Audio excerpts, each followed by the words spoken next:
जोगेश्वरी के सामाजिक कार्यकर्ता नवेश शेख ने डेवलपर शब्बीर मेमन और राशिद शेख के खिलाफ एक गंभीर मुद्दा उठाया है।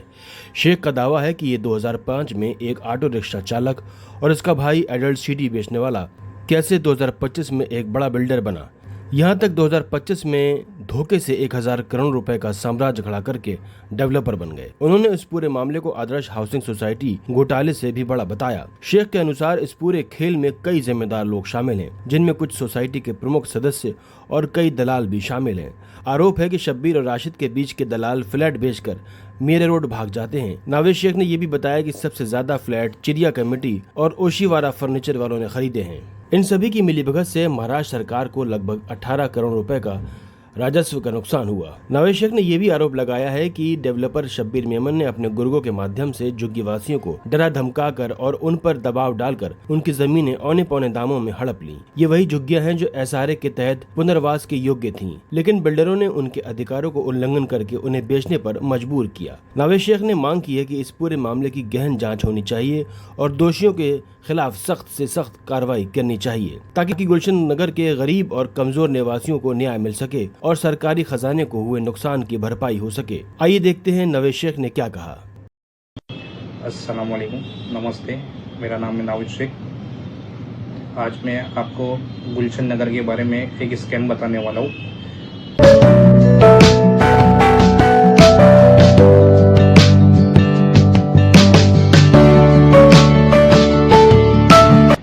एक ऐसा सच जो आपके सुन के होश उड़ा देगा।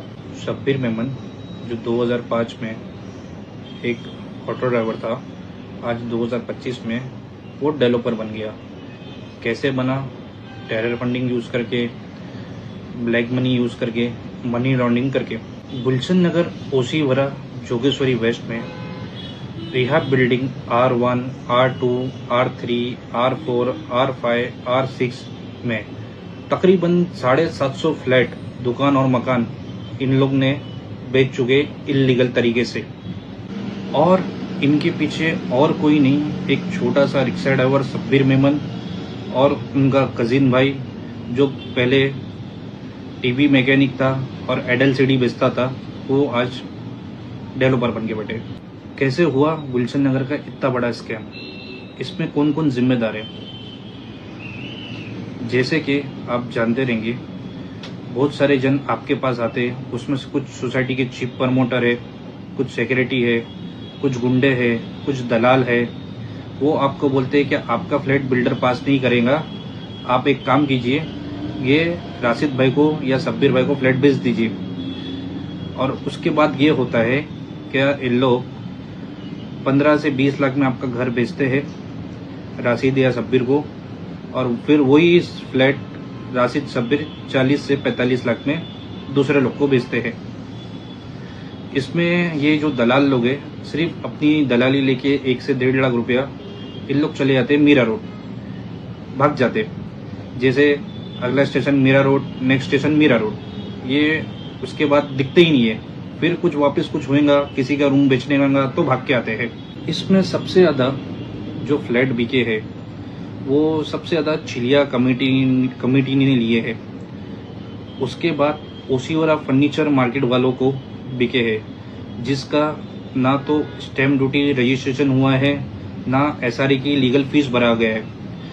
मैंने सुना है यहाँ तक कि जो लाइट बिल भी ट्रांसफ़र हुई है, उसमें फेक सर्टिफिकेट, फेक डॉक्यूमेंट लगा के शब्बीर और राशिद ने ऐसे तकरीबन 300 लोगों के फ्लैटों को ट्रांसफ़र किया हुआ है।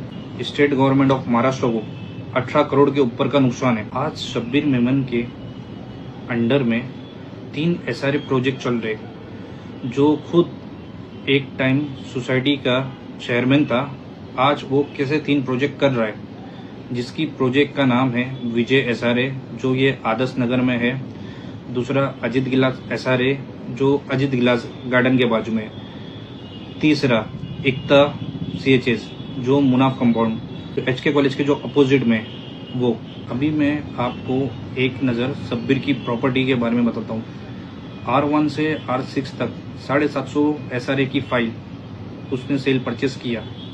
R1 में तकरीबन 9 फ्लैट है शब्बीर मेमन और राशिद शेख के फैमिली मेम्बर्स के नाम पे। R2 में 26 शॉप एंड फ्लैट्स है जो है राशिद शेख और शब्बीर मेमन के नाम पे। R3 में 8 से 10 फ्लैट्स है सेल के जो अभी तक इन लोगों को अलॉट नहीं हुआ लेकिन इनके कंट्रोल में है। R4 में 2 शॉप है। R5 में 4 फ्लैट है। R6 में 5 शॉप एंड फ्लैट है शब्बीर मेमन की फैमिली के नाम पे और राशिद शेख के। अभी मैं इनकी प्रॉपर्टी जो गुलशन नगर के बाहर इन लोगों ने खरीदे है उसके बारे में आपको बताना चाहता हूँ। पार्क व्यू बिल्डिंग में इनके 2 फ्लैट है शब्बीर मेमन के नाम पे और राशिद शेख के नाम पे। इंपीरियल हाइट में इनके 2 डुप्लेक्स फ्लैट है। स्टार रेसिडेंसी बिल्डिंग के इसमें इनका 1 फ्लैट है। लश्करिया ग्रीनवुड में इनका 1 फ्लैट है। लश्करिया पल में इनकी 1 शॉप है। ओसी टावर जो गुलशन नगर में है उसमें इनके 3 फ्लैट है। अकबर अली कंपाउंड लगभग इनके 25 शॉप्स है। आनंद नगर लगभग इनकी 2 शॉप है। मेगा मॉल के अंदर इनकी 1 शॉप है। प्रजापति कंपाउंड विटा देसाई रोड पे 2 शॉप विद 2 घर है। अजित गिलास में इनकी 1 शॉप है एसटीडी। गरीब नवाज होटल जो गुलशन नगर में है वो भी इन्होंने अभी रिसेंटली खरीदे जो ट्रांसफर नहीं हुई है। रायगढ़ मिलिट्री स्कूल कॉम्प्लेक्स में इनकी 1 शॉप है जो अभी रिसेंटली खरीदे इनके नाम पर ट्रांसफर नहीं हुई है। ये सिर्फ एक आदमी का खेल नहीं है, ये पूरा माफिया नेटवर्क है जिसमें पॉलिटिशियन, हवाला नेटवर्क, टेररिस्ट फंड ये सबका इन्वॉल्वमेंट है। और सोर्सों से पता चला है कि शब्बीर मेमन का एक इन्वेस्टर है जो इंपीरियल हाइट में रहता है, उसको अमेरिका द्वारा ट्रेजर डिपार्टमेंट ने ब्लैक लिस्ट किया हुआ है। रीज़न टेररिस्ट फंड यूज़ करने के लिए। और मुझे ऐसा लगता है कि वो जो इन्वेस्टर है वो जो टेररिस्ट फंड यूज़ करता है वो यहाँ पे वो शब्बीर को देता है। और टेररिस्ट फंड जो है शब्बीर उसके तीनों SRA प्रोजेक्ट में और गुलशन नगर के घरों खरीदने में यूज़ कर रहा है। और मैं अपने इलाके के जितने भी रिस्पेक्टेड लीडर्स है उनसे ये चाहता हूँ कि आप मेरी इस लड़ाई में मेरा साथ दें। ये सिर्फ मेरा मसला नहीं है, ये हमारे इलाके का मसला है, हमारे इलाके की इज्जत का मसला है, हमारे इलाके की सुरक्षा का मसला है।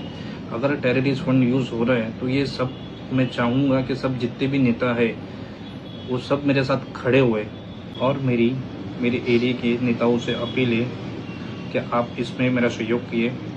जैसे मैं अपील करता हूँ हाथ भाई इसमें आगे आए, राजू पेंडेकर साहब इसमें आगे आए, राजुल पटेल मैडम इसमें आगे आए, अल्ताफ पेवेकर इसमें आए, चंगेज़ मुल्तानी आए, चंगेज़ मुल्तानी भाई, फिरोज़ शाह भाई, हमारे एरिया के MLA हारून खान साहब, हमारे एरिया के MP रविंद्र वाइकर साहब इसमें आगे आए और मदद करें।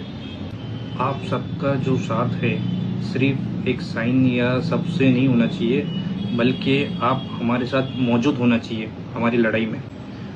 आप सभी का साथ सिर्फ एक शब्द से या साइन से नहीं बल्कि अपनी मौजूदगी और आपकी आवाज़ से साबित होना चाहिए। कल किसी और की ज़रूरत होगी।